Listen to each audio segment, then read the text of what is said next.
বসতবাড়িতে পর্যাপ্ত জায়গা থাকলে সেখানে কবরস্থান করা কি উচিত? আজকাল অনেক ক্ষেত্রে দেখা যায় কারোর মৃত্যুর সময় তিনি হয়তো ওসিয়ত করে যান যে আমাকে তোমরা আমার এই বসতবাড়ির এক কোণায় জায়গা দিবে, অর্থাৎ সেখানে আমাকে কবর দিবে, অথবা বিশেষ কোনো জায়গায় এরকম কবর দেওয়ার প্রথা এবং প্রচলন আমরা অনেক সময় দেখতে পাই।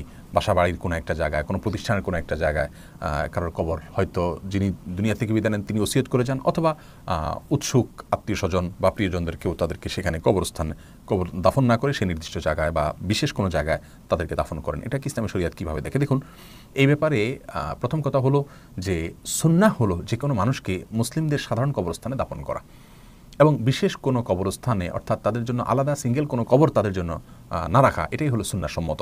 কারণ রাসূল করিম সাল্লাল্লাহু আলাইহি সাল্লামের সমস্ত সাহাবায়ে কেরাম এই নীতিকে অবলম্বন করেছেন, সমস্ত সালাফে সালেহিন এই নীতিকে অবলম্বন করেছেন। অর্থাৎ সাধারণ আম মানুষের যে গণকবরস্থান সেখানেই সবাইকে কবর দেওয়া হতো। এটা সালাফে সালেহিন থেকে এই জিনিসটাই চলে আসছে, এটাই প্রমাণিত। ব্যক্তিগত কোনো কবরের কোনো ধারণা ইসলামে শুরুর যুগে ছিল না, সালাফে সালেহিন যুগে ছিল না। এটা আমাদের সমাজে এসে দেখা দিয়েছে। রাসূল করিম সাল্লাল্লাহু আলাইহি সাল্লামের যে বিশেষ কবর, যেটা সাধারণ কবরস্থানের বাইরে, তার সাথে তার দুই খলিফা রয়েছেন।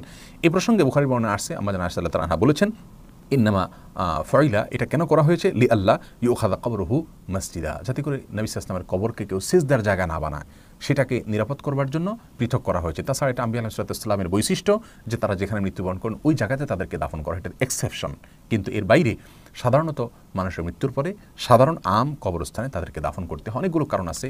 একে তো অনেক আম কবরস্থানে দাফন না হয়ে নিজে বিশেষ জায়গায় শুইতে চান, এটা অহংকার অনেক সময় এটার পিছনে কাজ করে, এটার ভিতরে কাজ করে যে আমি বিশেষ ব্যক্তি অথবা বিশেষ জায়গায় শুবো।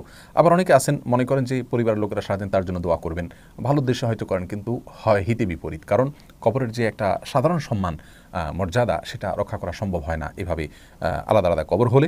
আর তাছাড়া ওয়ারিসদের হক এবং অধিকার নষ্ট হয়, কারণ ওই লোকটার মৃত্যুর পরে তার যেই জায়গাটা কবর হবে ওই জায়গাটা তো ওয়ারিসদের ছিল, সেটা ওয়ারিসরা ভাগে পেতেন। হয়তো সব ওয়ারিসরা সমানভাবে অর্থনৈতিকভাবে সচ্ছল নাও হতে পারে, এই জায়গাটা তাদের কাজে লাগতো, অতএব এই জায়গাটা তিনি দখল করে তাদের ক্ষতি করলেন।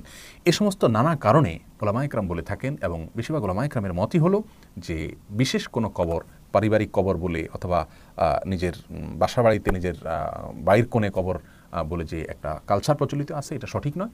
বরং মানুষের মৃত্যুর পরে সাধারণ মানুষের সাথে কবরস্থানে শোয়া উচিত, কারণ সেখানে অনেক লোক কবরস্থান যখন জিয়ারত করতে আসবে সকলের জন্য তিনি দোয়া করবেন, সে দোয়া তিনিও পাবেন ইনশাআল্লাহ বিইذনিল্লাহ। আর এটাই সুন্নাহসম্মত। নিজস্ব বা পারিবারিক কবরস্থানের যে ধারণা, এটা সুন্নাহ বিরোধী ধারণা, এটা থেকে আমাদের বেরিয়ে আসা উচিত।